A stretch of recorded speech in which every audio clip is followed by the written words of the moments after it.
My name's Stephen McCranie.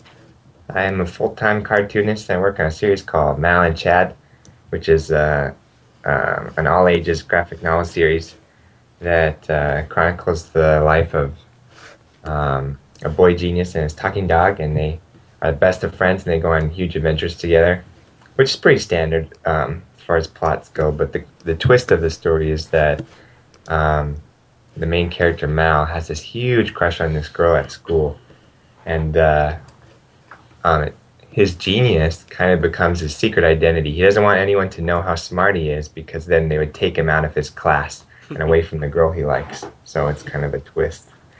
Uh, I'm currently living in Japan, so yeah, Scott's calling me at 5 at night on Friday, and it's 7 in the morning here on Saturday. But it's been a really neat opportunity.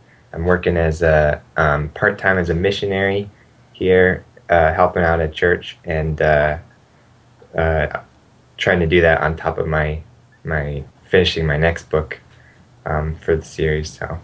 Now, how hard is it doing the cartooning work there in a different kind of setup, and you don't have your normal office and desk and equipment? Yeah, it was a little scary because I had to figure out how to get my Cintiq across the Pacific Ocean safely. Um, everyone would know what a Cintiq is, Yeah, right? yeah, Or what type of class is this for? yeah. Oh, sorry, did I not explain all that kind of stuff? It's a Uh, cartooning class, ooh, and obviously I can't draw at all. I'm a writer. I edit. That's my experience. So instead of just doing, okay, this is how you do like a cartoon figure, and this is how you can cartoonize this person, we're basically focused on them creating a webcomic from start to finish. It started off with them pitching the idea, writing a treatment, creating characters, doing character studies, doing a script, doing thumbnails, then doing pages. So that's how we're awesome. slowly progressing from nothing to hopefully having a semi-finished product. So they know how to draw, they know how to use all the equipment, all that kind of stuff. But because I'm not that artistically inclined, I want to talk to a lot of other creators, either via Skype or, podcasts or whatever reason, to get them kind of more experience of what else is out there and how other people work. Me, yeah. Yeah, so that's who they are, and they know all that kind of stuff. Much better than I do, some of it. Cool. Let's see. So you're in Tokyo now. When did you first come up with the idea of Mal and Chad? Hmm. About 3 years ago, um, I was working for my school newspaper, and I just finished up a comic strip series. And I was thinking, what am I gonna do next? And I wanted to make something Oh, there we that people liked. go. Mhm. Was kind of the feeling that I got, and I was like, what do people like? And that's why Mal and Chad almost feels like a archetype, like a boy and his dog. That's so familiar. Mhm. We've seen Tintin and Snowy um, and Charlie Brown and Snoopy, and so it's almost a comics archetype. Right. Because yeah, but um, so I created that, yeah, about 3 years ago, and I did the series as a comic strip for a semester, and put all those comic strips online, and had the amazing fortune of a publisher finding the comic strips online and contacting me to talk about doing graphic novels and stuff. And right So now, book 1 and 2 have come out. You're working on the third one. I am working on the third one, yeah. In Yeah. fact, I was thinking at some point we could switch to screen sharing mode, and I Yeah. could just, because I got a page I was going to work on Hmm. while we talk, but Well, do you want to go ahead and just do that now, and you can go ahead and sure, draw sure. while we finish talking? Yeah, that'd be great.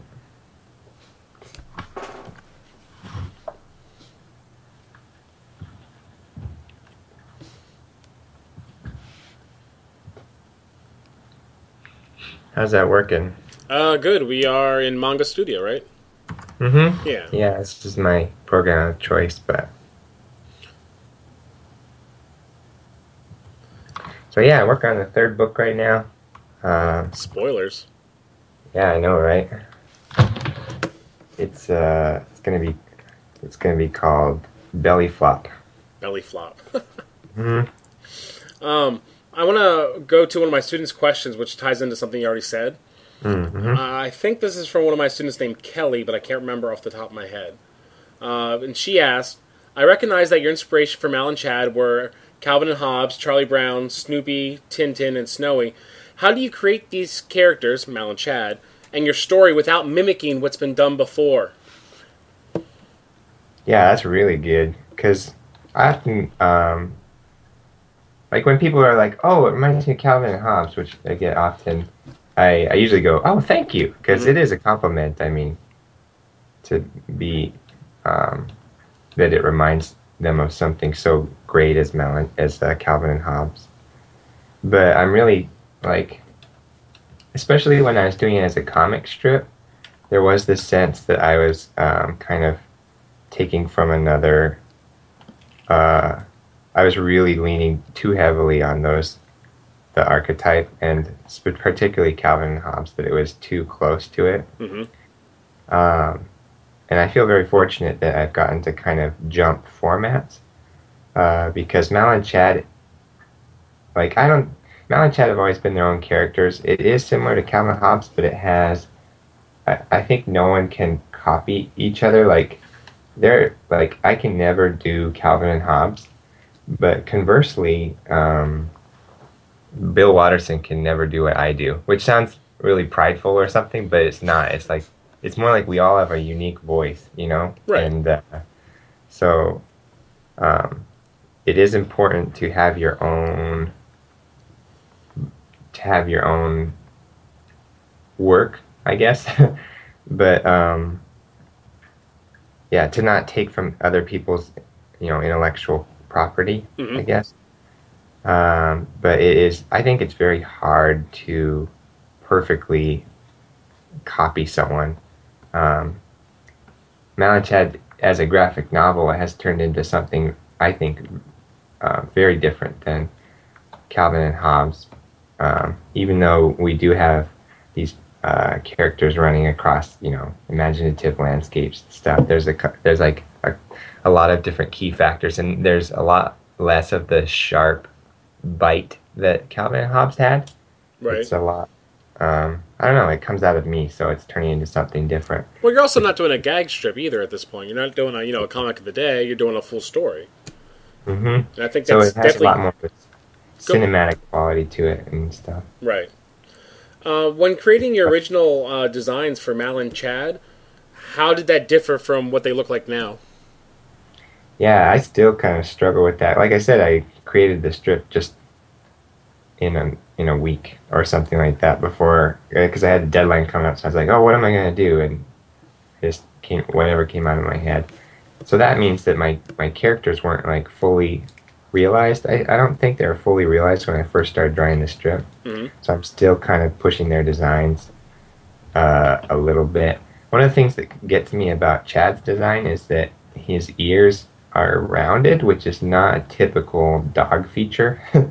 And I kind of wish that I had spent more time designing his character. But if you ever get the books, you'll see a definite change in the art, and I'm definitely trying to push the art as much as I can. Mm-hmm. And push it.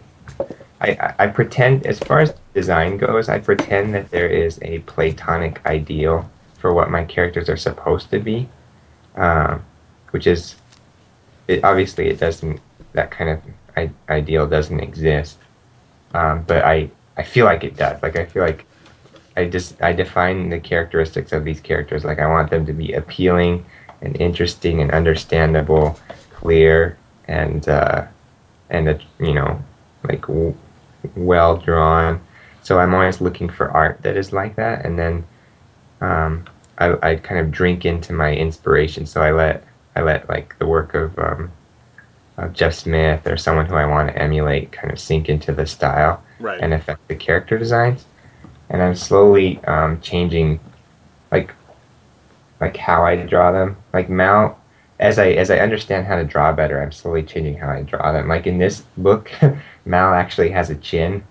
Like I didn't really know what to do with I didn't really understand the structure of the face as much as I do now, and so right, he now has like more of a chin and a neck. Like when you don't understand something, you just don't draw it. And so I'm hoping to push the characters each book as my ability to draw grows. I didn't notice the neck thing, but as I'm scrolling through book 2, you're right. Yeah, there's a definite lack of understanding, and also learning how to rotate the head so that the eyes kind of get foreshortened. Mm-hmm. Has been something I've had to learn. Let's see here. What are we going to go to next? Does Mal and Chad have an overall ending?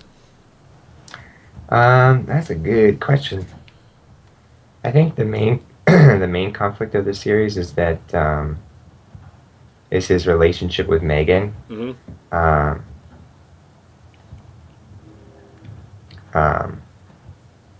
I really draw from my own struggles. I think one of my biggest struggles is trying. I think the lie that I often believe is if I can just make something beautiful or something praiseworthy, then people will be amazed. And if they like my work, then they'll like me, and then I'll be happy. It's kind of this thing that I have to do something so that people will like me, and then I'll be happy. And so I'm constantly seeking the approval of others. As a Christian, I believe I need to seek the approval of God, but in whatever you believe, I think taking your identity from other people is a very tough place to be. And in the story, Mal, his greatest struggle is he is constantly taking his identity, trying from whether this girl that he likes accepts him or not. And the ironic twist is that she has the same struggle. She takes her identity from like Mal, he doesn't have friends and he wants to get friends. But she does have friends and she wants to keep them. So she'll do anything to keep them, Mm-hmm. which is ironic. Like it means that she pushes Mal away because he's so awkward. She doesn't want to spend time with her, or she doesn't want to be seen with him because she doesn't want, she's scared of what her friends will think. So her friends have this huge voice in their life. Mal will do anything to get a friend, and she'll do anything to keep a friend.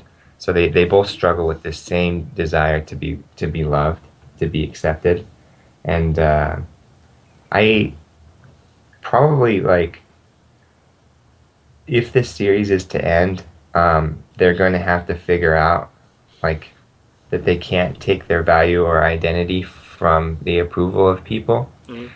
And if that is to happen, I think it would be it would kind of break the paradigm. So it would mean that there couldn't be any more Mal and Chad stories. So I want to be drawing this series for as long as possible. We'll see. This could be the last book. I don't know. Is that because of lack of interest on your part? Is that just business or what? Oh, well, I mean, I'm interested in making a lot of these books, but and I think my publisher would be interested, but we haven't really seen the kind of sales that we are hoping for. Right. I think what's happening right now is he's waiting to see how sales of book 2 goes, Mm-hmm. and maybe he'll keep waiting to see how sales of book 3, because each of the books affect each other. Like Yeah. if the third one does really well, everyone's going to go find the second and the first one. So he hasn't offered me my publisher hasn't offered me any more offers for a book. So I'm always thinking like, how would I end this? Or if I had a chance to do another one. I just, it's not really a spoiler, but in this book, I don't resolve that kind of internal conflict that Mal has. And it was front and center in book 2. It was really heavy in book 2. Yeah. Just like talking about this whole issue of just like trying to be inside and accepted and stuff. Mm-hmm. And so, yeah, like I think I would love it if Mal does someday I think it would end if Mal does someday get to a point where he can understand that he doesn't need the approval of people to have a sense of self-worth. Mm-hmm. And the same for Megan. But like I said, if that would happen, then where would the conflict be? Right. So, Yeah, it's a good question. Similar to that, this is a little bit more specific for each book, and I'm just going to go ahead and read her whole question here.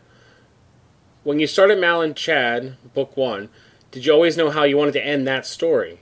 In my class, we have to draw 15 pages of an original story, and I've had my idea for a long time.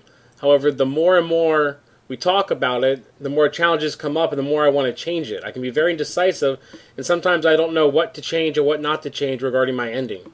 Dang, that's really, that's good. I mean, I think that means that she's on the right path. The right path. I, as far as knowing how your story is going to end, I usually don't know how it's going to end until I'm finished writing with the script, and I started drawing it, and then I thumbnailed the whole thing, and then I'm like, okay, here's the book. But while I'm writing it, that's probably one of the toughest parts of the process.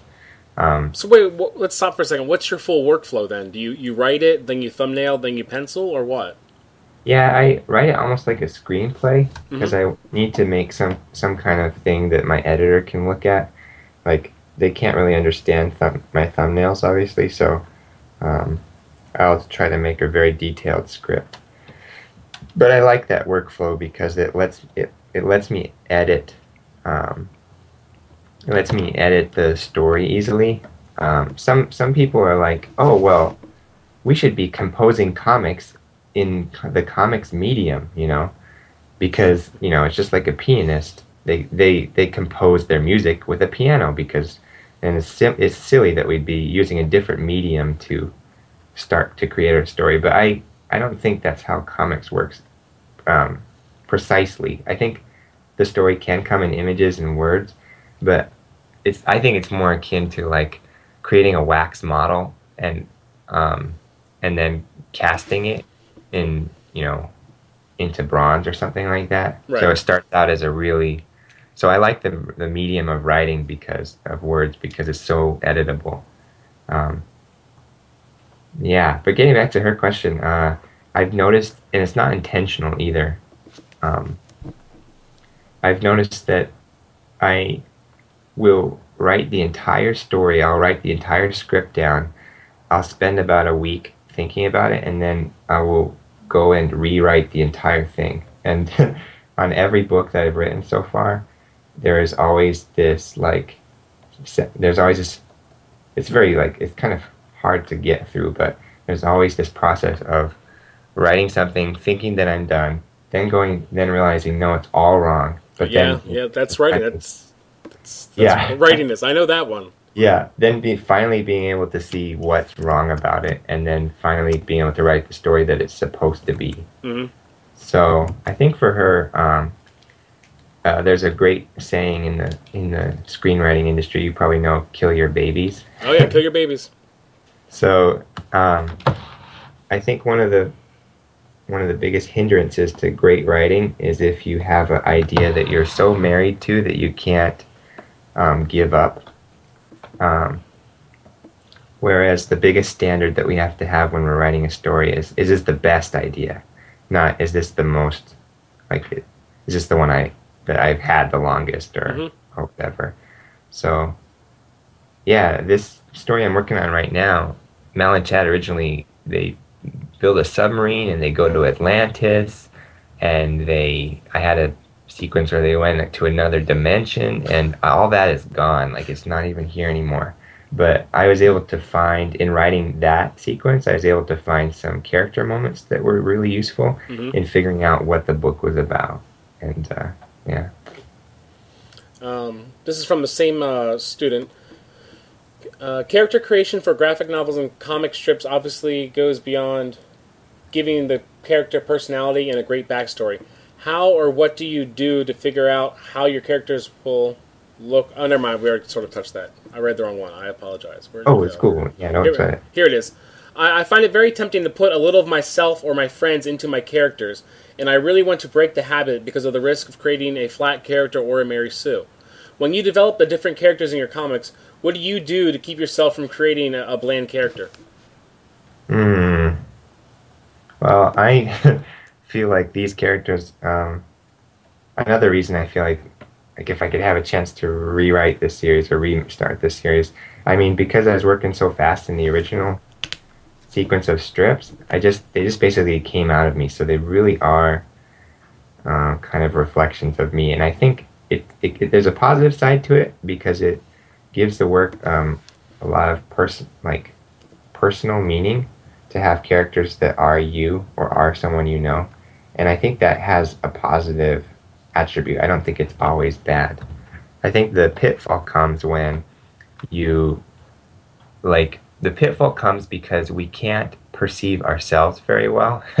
It's like I'm always myself, so I don't know what I smell like, if that makes any sense. Mm-hmm. And if I'm writing a character, I can't stand, and the character is me, I can't stand outside of that character and analyze them and wonder about them.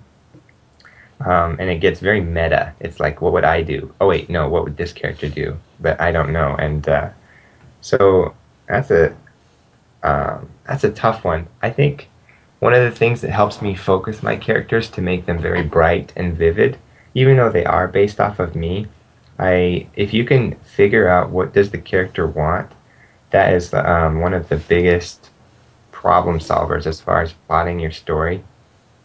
So you figure out what does this character want, and a mistake some people can make is saying, my character, doesn't want something. For some reason, people can start out, and it's easy to think, oh, they all they want is their normal lives, something like that. And that is, it's not very, you can't define your character by what they don't want. But as soon as you figure out what they do want, then you can start putting obstacles in their way, and a story starts to happen. So I think that's a good place to start, is figuring out what do they want. Mm-hmm. The next question goes back to something we were just talking about. Mm-hmm. She says, I read in your post that you have had experience rewriting your script after finishing. I'm currently learning how to develop a script prior to the drawing process. I wanted to get advice on how you don't get attached to your babies so that you can easily kill them off. Even when I try to discard a previous idea or concept, it's hard to reinvent something completely new without reverting back to what I originally had. Yeah, dang. I understand the pain. I think there's a definite pain that happens. There's a definite feeling, like they said, oh, it's a birthing process, but like, how painful giving birth is, gosh. So I really understand that struggle. I would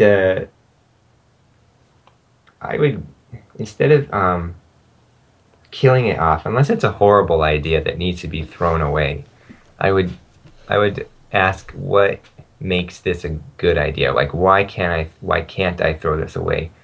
And not in the sense that you want to use the entire sequence, or you want to keep the entire sequence, or whatever aspect of the idea that you like, but what's the best part of this?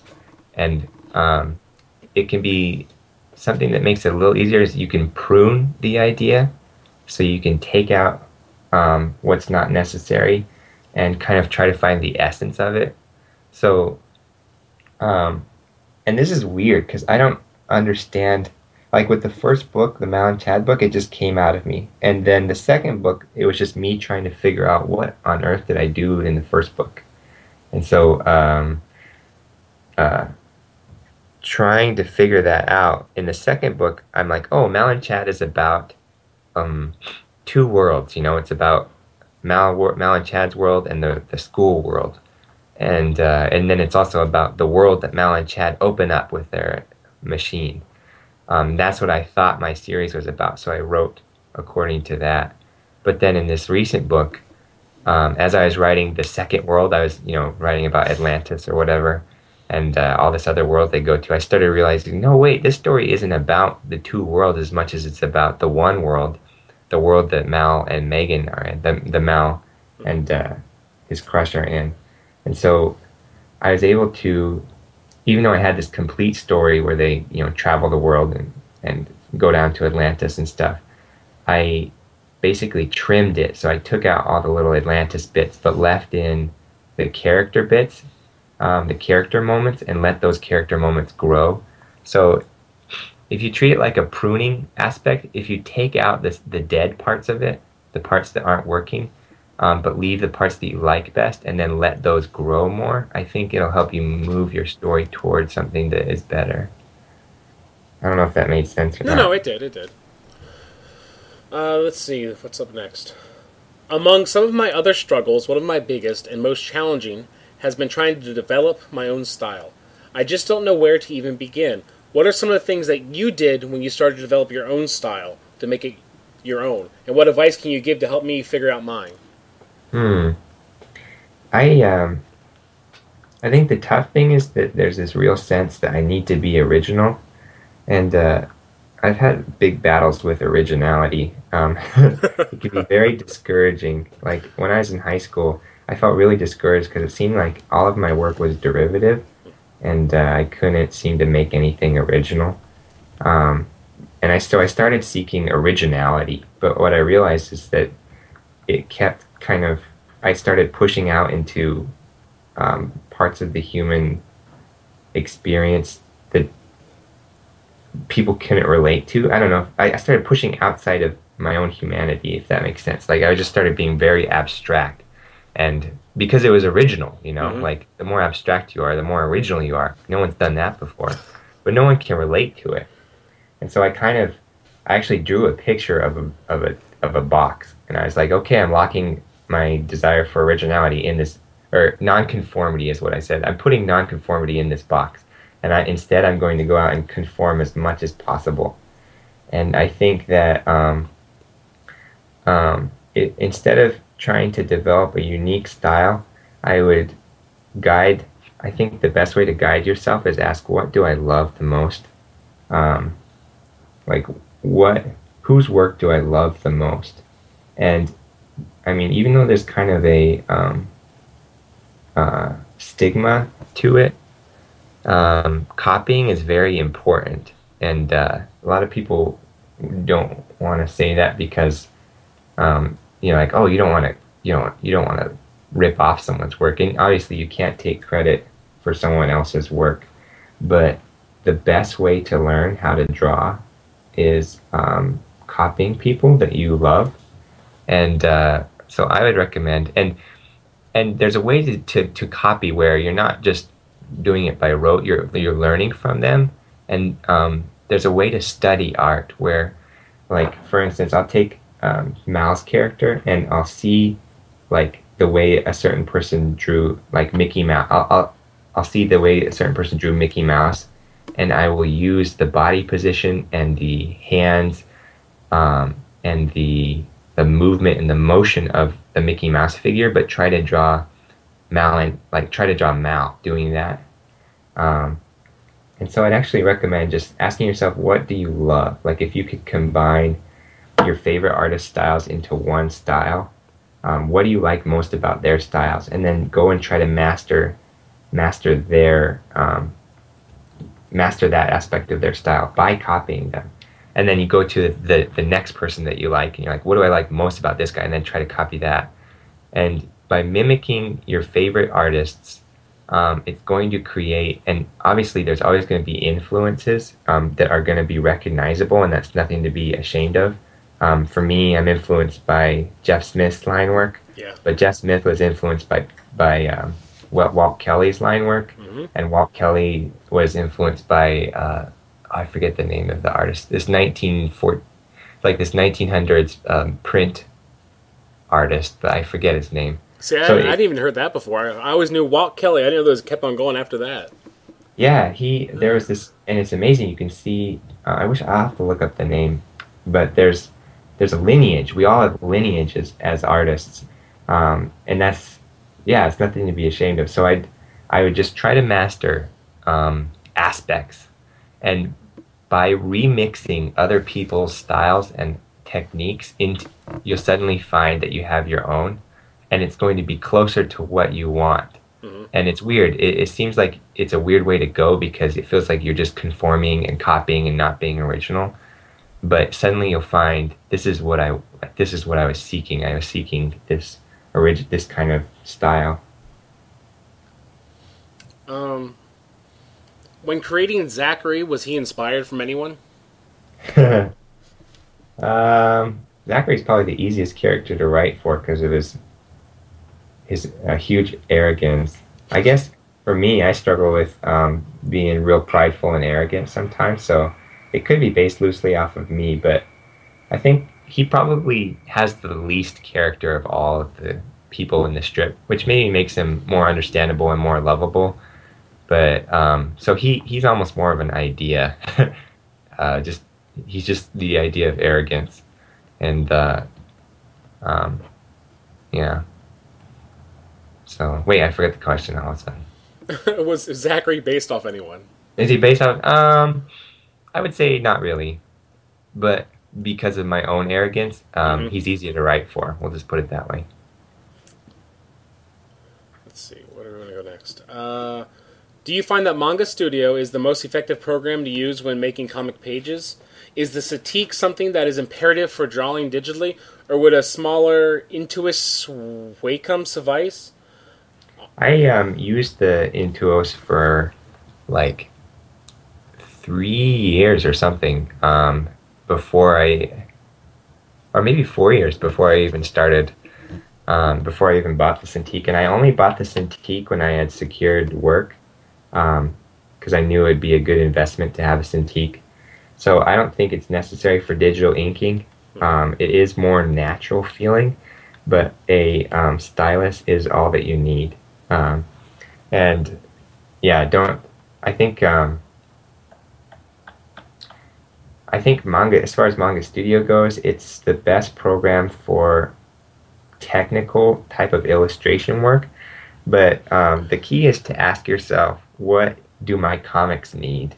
And some comics aren't asking for like a smooth Jeff Smith quality style line. They're asking for something that's more messy, and you gotta ask yourself, what is my story? What is my story trying to express itself with? Like, what's the best way to express my story? And sometimes Manga Studio isn't going to be the tool that you need. Uh, so in my case, I'm trying to make something that is very has a lot of as much appeal as I can put into it, and as much clarity as I can put into it. So it's Manga Studio is really good for doing that kind of stuff. But yeah, I wouldn't always recommend it. It's a really great program for laying out comics pages. Even if you're gonna work messy, you might want to consider using Manga Studio because it's got all these neat perspective tools and panel layout stuff. What program do you use for scripting? There is a free online program called Celtic, Oh, CEL. yeah, I had them download that. Yeah, so that is awesome. That's what I use to write my scripts. They do have a comic book format Hmm. where you can type it in, but I've never found that useful. No, and you know what? And I was telling them that they're better off just using film and just typing panel during the scene heading. Yeah, yeah, that's what I do. So That's because funny. honestly, like you're thinking in terms of story, and you don't. I think it's a very separate process to suddenly be like, okay, this is like sometimes I'll get an image in my head of what I want to do, so Hmm. I'll scribble that down, or like a sequence of panels. But it's really useful to have the information laid out according to content instead of panels. Because when you're organizing your pages, when you're creating your pages and translating the script into comics, each page, I feel like it's best if that has a single story idea on it. And if Hmm. you're dividing up if you're trying to write panel per panel per panel per panel, you don't have this sense of pacing. Like if you're trying to type that, I don't think you can type the pacing of art. So it's good to keep those separate. And I just use the screenwriting program. When writing out your calendar for the month in advance, how do you stay on track? When designating the hours allotted to each day until the final project is done, how do you spread out that time in order to stay on track with your current project? How do you have time to do all the daily activities and extracurricular activities outside of your work during the day? Do you keep a separate calendar to organize your calendars? And how do you prioritize overall? Dang, that's a great question. So I would recommend, and I feel like it's taken me about 2 years to learn how to do this. So if you can learn it while you're in college, that'd be awesome. Because I did not know how to do any kind of time management or organization processes when I was in college. But if you can master it now, you'll be way ahead of people. I know that like I would just basically I'd go until the last possible moment was my strategy in high school, in college, I mean, and that it felt like I was winning sometimes because I could get away with stuff and slack off a lot, but it was really kind of taking from myself. Um, and so what I've landed on, what I'm currently experimenting with, and there is, I think the key is that you have to build your own system. No one can build a system for you, uh, because the way you, one of the revelations that I had was that I often felt like, oh, why am I so disorganized? Why am I not? Um, why don't I have good self-discipline? I need to be stronger. I need to work harder. I need to, be more diligent, and I need to grow. And so I was trying to conform myself, but conform myself to my schedule. But now I'm trying to figure out ways to conform my schedule to Still work in a there? very. Oh, can you hear me? You cut out for a second. You said you're going to Ooh. conform your schedule to. Yeah. So I used to want to conform my schedule to conform myself to my schedule. Mhm. So I would make a rigorous schedule, and then I'd be like, okay, you have to be super tough. If you just grow, um, if you just try hard. And what I'm trying to do now is conform my schedule to myself, because if you figure out the way you work and then work around that or work with that, it's a lot more freeing. So, like for instance, can you still hear me? Yeah, I can. I'm good. Awesome. For instance, I when I used to, and some of you guys might do this. You have an essay that gets assigned, and it and you don't work on it until the night before, and then you work like a dog all night on it. I used to do that all the time. But that is like a hint of how we work. With time, when you set a time limit on things, that that causes you to focus. When there's a shortening of the deadline, suddenly you're able to work harder. So I use a lot of timers in my work. For instance, I'll start out and I'll have a timer that I'll start out by asking myself, how long do I want to work right now? And I'll put in 2 hours or 5 hours or whatever into the timer and have that count down. So I always know how much time I have left. It's like a contract with myself. And it gives me an awareness of the time that I have. And then I'll have a second timer that I use, and I'll be like, okay, I want to work for 20 minutes, and then I'll give myself a 5-minute break. So I'll set that timer, work for 20 minutes until that goes off, and then give myself a break. And it's like it somehow having those being aware of that time going by is very motivating. Um, and it's called time boxing if you guys want to Google it. But that's one of the ways that I get myself to work. And then another method that I've been using is called getting things done, I believe. Have you heard of that? No. Let me see if I can find it. Or get things done. It's a new work philosophy where basically you get things done. You have a system and you make getting things done is, here it is. Getting things done. There is an awesome video on YouTube where the guy gives a talk about getting things done, and that kind of helped me organize. But basically, what makes us so stressed out is this feeling of having a million things to do. And so the basic principle of getting things done is you have a system. And I use a program called Do It. So here's the web signature is what's here? I.doit.im or doit.im, I guess. And basically I write down everything I need to do whenever it comes into my head. So as soon as something comes into my head, I'm like, oh, just write it down. And later on I'll organize it, schedule it, and because I can get it out of my head as soon as I think of it, it lets me focus on what I need to work on at that time because you can only do one thing at a time. So I'm always just outputting. Like if anything comes into my head that's an action item, I just write it in there, leave it, and let it stop bugging me, and then come back to it later, organize it, and yeah. So that's a good question.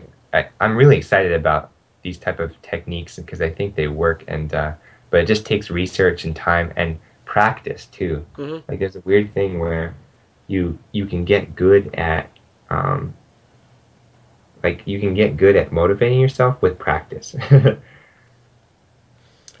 Let's see, where are we? I'm fairly new to the concept of writing before drawing. What are your thoughts on this process? Is the script before drawing process a better way to design my comic? It's a better way to design my comic, Mm-hmm. but it might not be a better way to design your comic. Because some people do think, for me, I like to have a very tight storyline, so I am always rewriting, and I think if you're wanting to get a very tight storyline, doing it in the script format first is the best. But if you are, I think one of the advantages of doing things visually, if you are a visual person, is your story, your comics that you're going to make are going to feel more kind of alive, I suppose, or spontaneous. If you're drawing, if you're writing a comic using comics, you're going to be thinking visually. So a lot of neat visual things are going to happen within the story. Um, but like I said, the greatest disadvantage of writing comics with comics is that you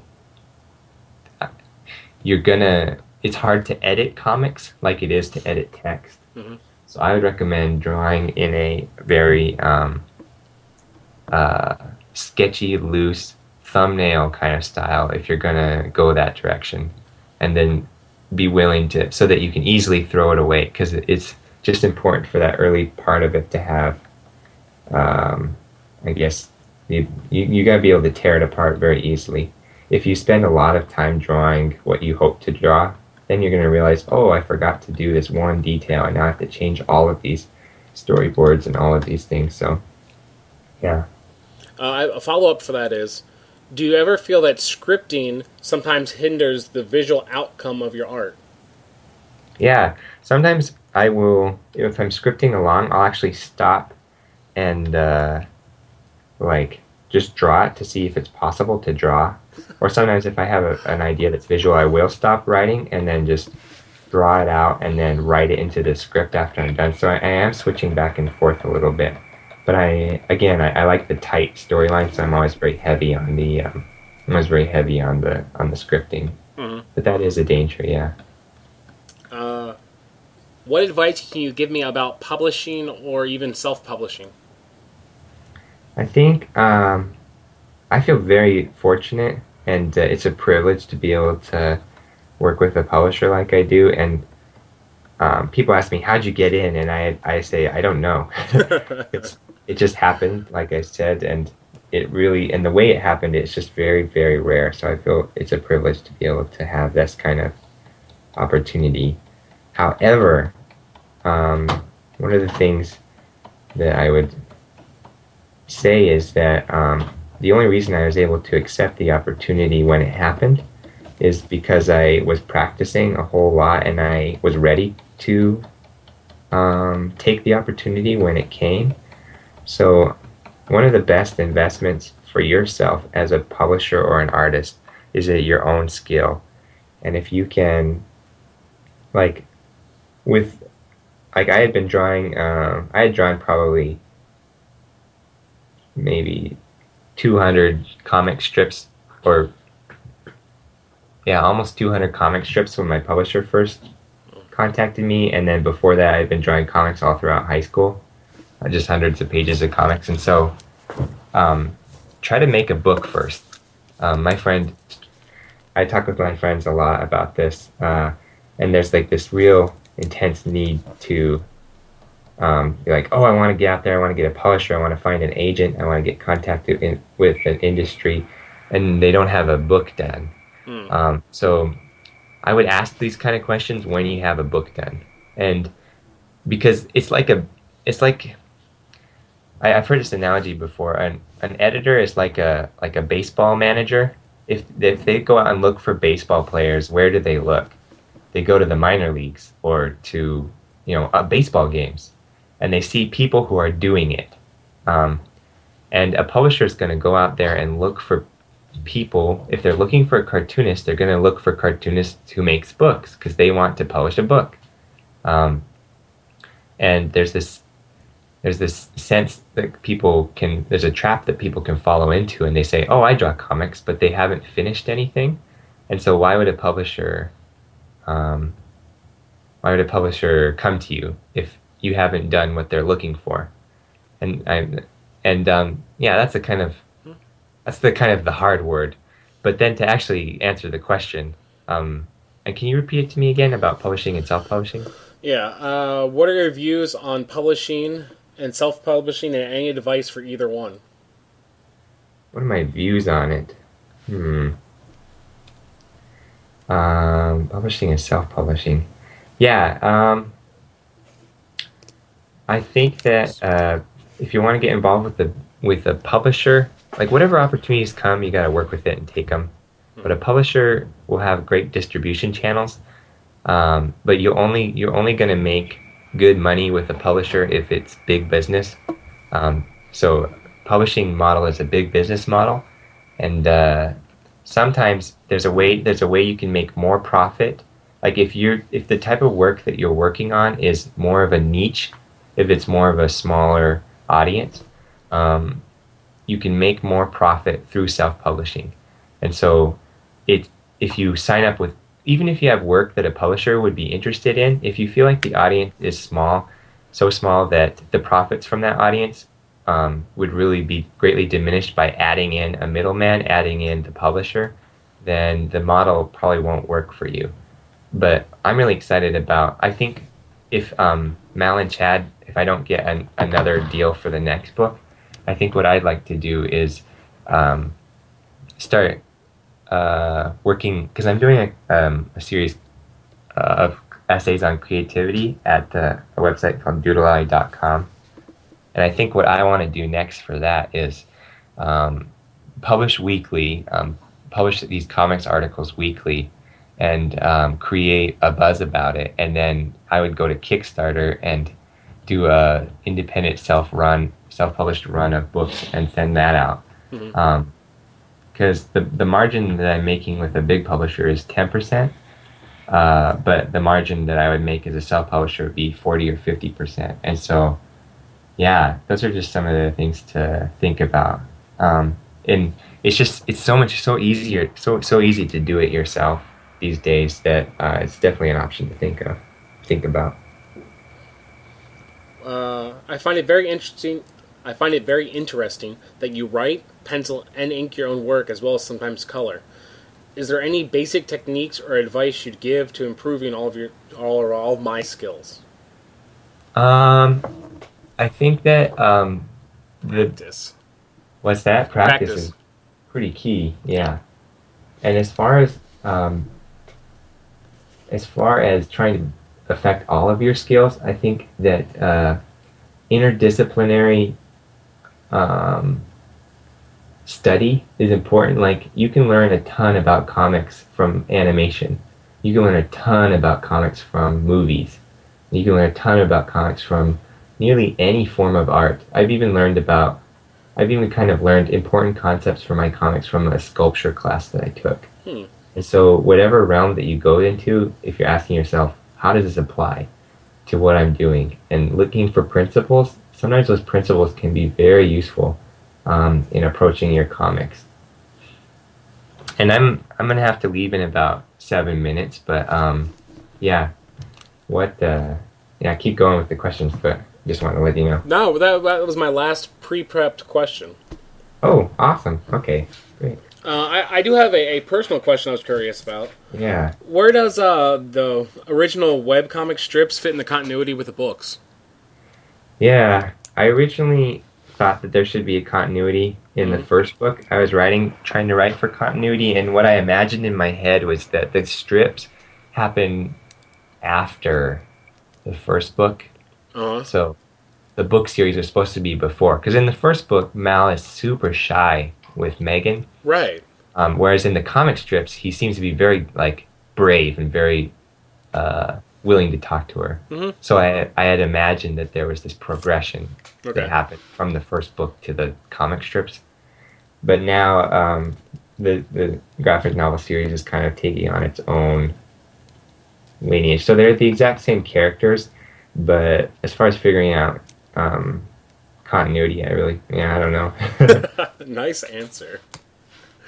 Other than that, anything else you want to say? Hmm. Um. Yeah, I don't know. I encourage people to keep searching, and I think one of the biggest mistakes I've made is thinking that um, it's weird, but thinking that comics will make me happy. That's like kind of a weird. I don't know, and maybe only students in this class will understand what I'm talking about. Most people won't understand because it seems like, oh, comics, like who? What are you talking about? But I've read comics all my life, and there's a deep love for the craft and for the art form and especially for the community that's developed around comics. And I've wanted to be a part of this community, and I've wanted to grow, and I've wanted to seek to create something that hasn't been created before, and uh, and I've staked my life on it. I've staked my identity on it, and I often define myself by the work that I make. And I just encourage people to, like, in whatever type of work you're trying to make, to be thinking about to have something that is even greater than the work that you make. That you are like, are you seeking truth about the world? You know, are you seeking relationships with people? Are you seeking to figure out like what things are about, what your opinion is on important issues, like to be seeking love, to be seeking like to be asking the big questions, you know, like is there a God? Is there truth in the universe? You know, and to not to not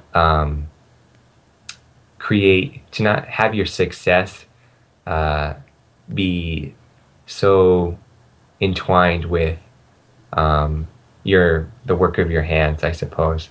I always had this huge fear that I would lose, you know, usage of my hands somehow or go blind or something. And that's because I really like I took my identity from my work, Hmm. and you know, that's kind of crippling in the end.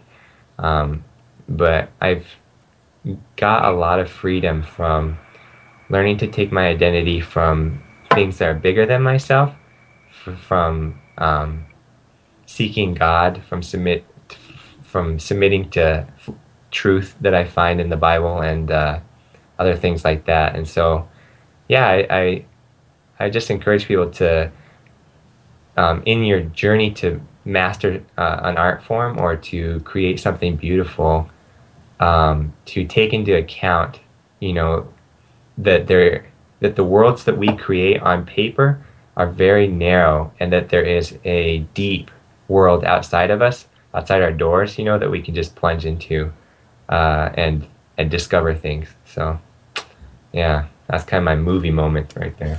Nice. All right. Well, I want to thank you very, very much for doing this. I definitely appreciate it. Yeah, thanks for having me. It was a little tricky with the scheduling, but it worked out. Yeah, it worked out fine.